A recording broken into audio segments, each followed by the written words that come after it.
Collectorate office के सामने city park में एक पेड़ से लटकते शव को देखकर इलाके में हड़कंप मच गया।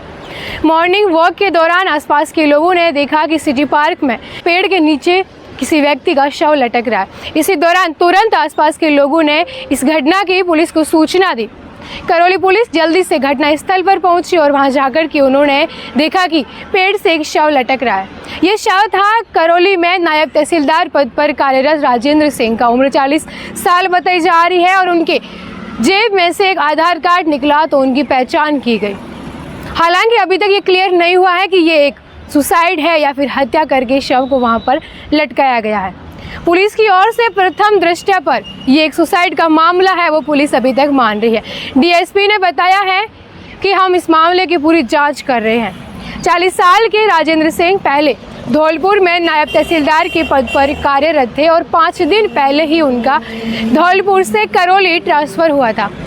करौली में कलेक्ट्रेट के सामने ही एक किराए के कमरे में राजेंद्र सिंह रह रहे थे और इससे पहले वो भरतपुर के वैर में कानूनगो के पद पर भी अपनी सेवाएं हैं वो दे चुके हैं। भरतपुर के वैराई गांव के रहने वाले राजेंद्र, जिनकी 2 बेटियां प्रीति और एक बेटी और है, जिनकी उम्र करीब एक की 24 साल तो एक की 22 साल बताई जा रही है।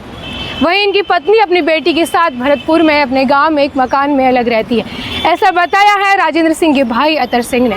उन्होंने कहा कि हम खुद इस घटना के बाद अचंभे में हैं कि आखिर क्यों नायब तहसीलदार राजेंद्र सिंह ने सुसाइड किया या फिर उनका शव जो है वो पेड़ से लटकते हुए देखा गया है, या ये मामला क्या है। अगर उन्होंने सुसाइड किया है, पुलिस इसको सुसाइड मान रही है, तो क्यों किया? क्योंकि ना तो वो आर्थिक रूप से परेशान थे और ना ही मानसिक या पारिवारिक रूप से उनको किसी भी तरह की कोई परेशानी थी, ऐसा कहना है उनके परिवारजनों का।